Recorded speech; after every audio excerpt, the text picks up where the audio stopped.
week. Long week. Good you week. know, Good you week. probably injected yourself with some bleach or something to make sure that the COVID-19 is, Ate some Tide Pods, injected that's some right. bleach. That's Yep. exactly what we don't recommend here in Civia. That is not the approach. But today is our last show for the Spinout series, where we have been talking about how service companies can come up with a product idea and turn that into a reality and help them scale their business, because products oftentimes are scalable recurring revenue where the expenses don't always grow at the same pace as sales and top line, so you can eke out some of that profit over time. So it's a great concept, and we've been talking about a lot of interesting ideas with it. Yeah, for sure. Kind of interesting that this week we launched a little spin out of our own here. So we took something that was part of our expertise, something that we've used as like education and training, and rolled it out as a combination of a product to be like a managed service.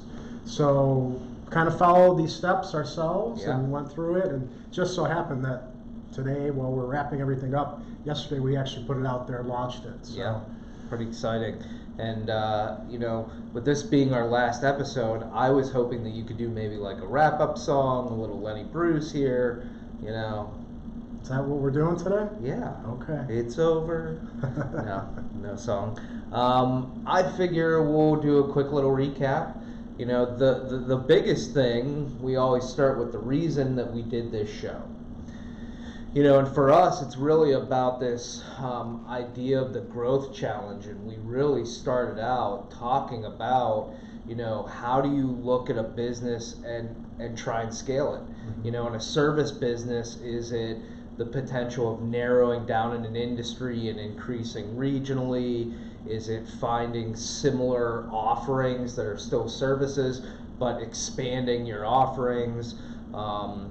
There's all these different ways that you can look at growth, and what we're really talking about is how do you find something that allows you to stay focused on the same target industry, who you're currently working with now, expand your offerings, but do it with something that has the ability to increase revenue, but not necessarily increase your labor costs as a services business, at least not to the same significant level. And that was really the challenge, is how do you grow and scale, especially as a service business, and this spin out being your opportunity to really do that. And it's a leveraged opportunity because you already have expertise, you already have a client base, and maybe not all of it is going to be interested in the spin out, but you have something that you're building off that's established, and you have the expertise, you understand at least part of the market. Right. So you have a big advantage over someone who just has an idea. You're bringing a lot more to the table.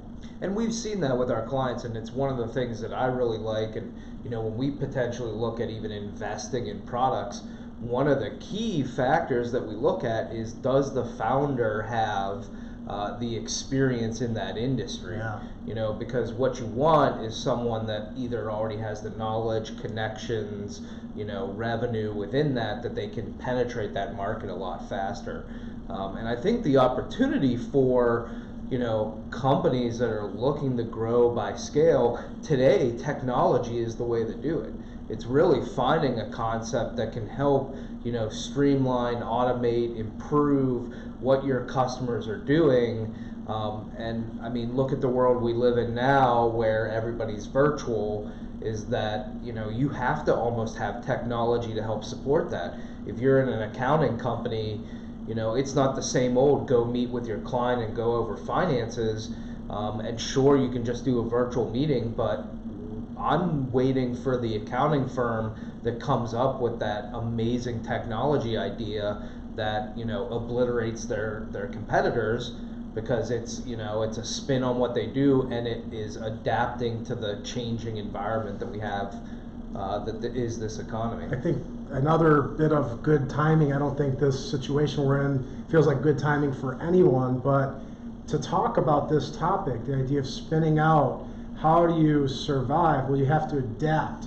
And And what we're talking is about how you could take your current business model, things might be slow because of the physical constraints or whatever it might be, the shift in kind of the way the whole world is behaving right now, and you look for areas where there are opportunity. In technology, we've talked about it internally a lot about just the boom and so much in technology. I feel like people were kind of pushed into the pool in a lot of cases, working remote and doing a lot of things that maybe they thought about, maybe they dabbled in, but now everyone's like, okay, we got to do this. We don't have an option. I do think these companies really do have to, think about how do we innovate and change and adapt to these new environments. I mean, that's such a poignant thing, and that's what this series was all about. So why don't we dive in real quick? Sounds good. We came up with, a number of steps and approaches to how you do a spin out. I would suggest going back and watching all the episodes. But what you can do here is if you just came in and you're looking at this, we go through, if there's a certain section, you could go back and watch the full episode. But we can kind of go through our list of, what we talked about. You'll be able to get access to the guidebook for this at our site if you want to go through this and more. We're covering kind of high level today. Guidebook goes in a little bit deeper. The episodes also go deeper, so the resources are there available if you want to check that out. So that first step for us was really finding your spin out idea. And this is all about, how do you find the best concept for you to take and spin out from your company? We may have an idea. I think our big talking point was you may already have an idea, that thing that was in your head for the last 3 years, but it still would be smart as a company to take a logical, structured approach to ideating multiple, concepts and then evaluating those. All ideas are not good ideas. So that's kind of the process of figuring out which ones you think have some legs. And I'd rather have a pool of them that I can appropriately evaluate than, just taking that one idea. And again, back to it's not a process of getting in a room and just, hey, let's spitball. We talked about a structured process for how do you look for those ideas and actually walk through some logic to develop some good spin out concepts. Because if you've never done it, everybody knows someone who's always had these ideas that you've talked about for years, never get any traction. So you have to go through that logical, structured approach. Yeah. Step number 2, we somehow skipped it. I know what it was. Vetting ideas, perhaps? It was vetting the ideas, so we skipped that one. We're going to go back because make sure we did it.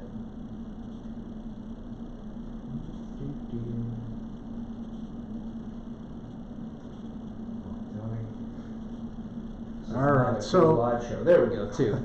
So investigating the opportunities. Really, this is all about, how do we take those ideas that we had and then take them and have a logical, again, structure to evaluate and understand which are the best ideas for us to continue forward with.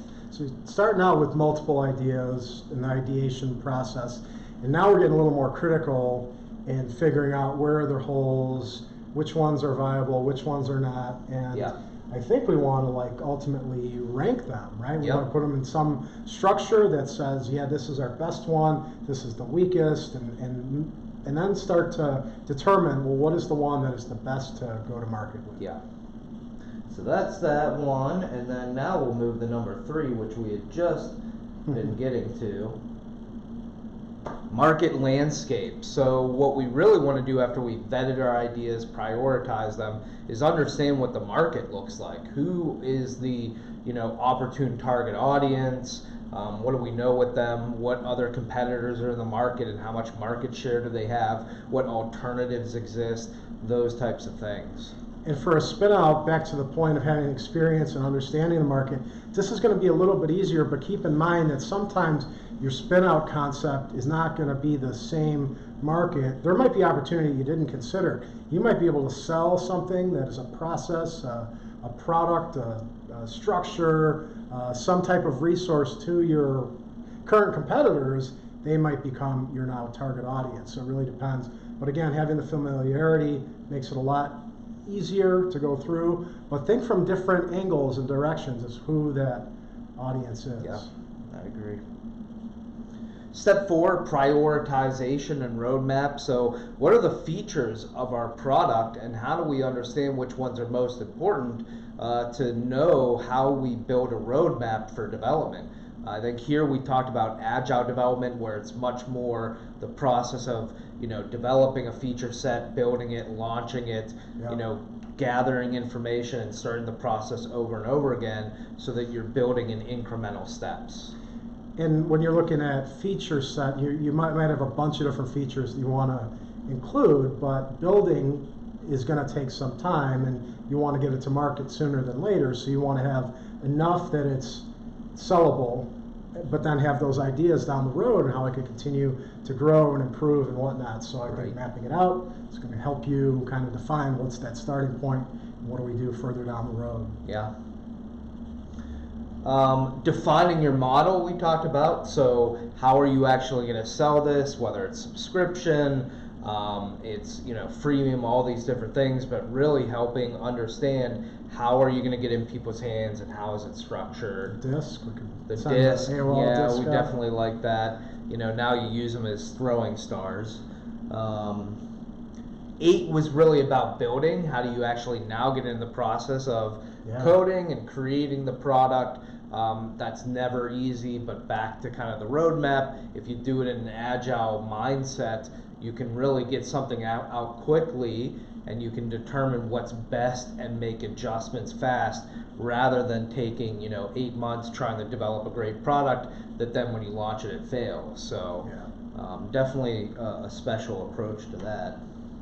9, branding. I think this is both of our favorites. For sure. It's something that we love to talk about. Yeah, so branding, you got to create that brand. What is your product all about? You have to define it. How does it stand out in the marketplace and how is it different? So what does it look like? What does it sound like? What does it smell like, taste like?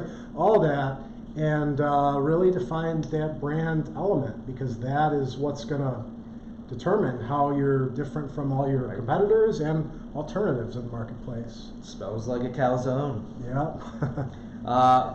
Marketing was kind of our final one. So, we always talk about branding comes before marketing, and you don't want to skip that because branding helps us determine what truly makes us different and why people should buy. Marketing is now the process of putting that in front of people and driving them through the process to convert and become customers. And so, really important last step. But again, almost everything we talked about is, how do you start building logical approaches to doing these things and not just kind of guessing your way through it. Yep. And I think the great follow-up, just to kind of add in here, after this series, we're actually doing another one currently that's retention, and it's all about how do you retain users as a software business. So you've gone through all this, you've done your marketing, you've gotten customers. That series that we've been doing separately for retention is perfect as that next step to say, okay, I've started to bring in some revenue. How do I keep these people? And in that series, I used the bear hug analogy. How do you bear hug those users? Don't let them go. It's so important. For sure.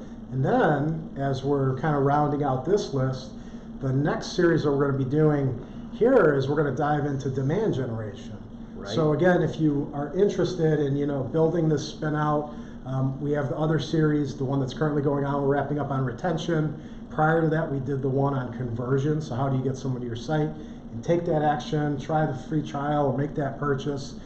How do you keep them? That's the other one we're doing. But then the one we're going to be diving into, one of the next series, will be demand generation. So that's how do you create the awareness? How do you get people to start to see your stuff, to know more about you, to understand what it is, realize it's a match, and then want that product and then take action. So really it's going to talk to a lot of the elements related to the brand and marketing kind of combined. So if those two pieces were interesting to you, stay tuned. We'll be back kicking it off in a few weeks here. We're going to take a little hiatus for a couple weeks, and then we'll be back at it, diving into that series. But we hope you guys found this one interesting. Feel free to reach out to us. If you have a service-based business and you like this concept, you realize you have to adjust to the times to continue to stay afloat and grow and thrive, feel free to reach out. We work with a lot of companies that are looking to do this type of thing. We just launched a Spinout this week, so we're excited about it. It's something we enjoy, we're passionate about, and would love to hear from you. Yeah, and go back and check out, we've had 4 shows now, I think somewhere over 40 to 50 episodes. Go check us out on YouTube or come to the Insidious site, check out some of those. There's some great knowledge in there. Even if you just browse through and find one of the topics that you really love, I think that people get a ton of value out of that. Once you've maxed out Netflix, when you've gone through everything that's available, I mean, go to our YouTube channel or our podcasts, and it's just as good as Tiger King. Just as good. Yeah, it's close. Yeah. All right. Well, our song, Goodbye. I'll let you. Goodbye. Thank you for spinning out. No, okay. Come on, right. Tony. Just one song. You're the song You guy. always feel like, do I put you on the spot? He puts me on the spot. Can juggle for us, maybe? I could juggle a little bit. Okay. Maybe that'll be its own little series. That's right. All right, folks. Well, this is it for Tiger King. We hope you enjoyed it, and we'll see you at our next show. Check out all our stuff. And this is Andy and Tony out. Take care, everybody.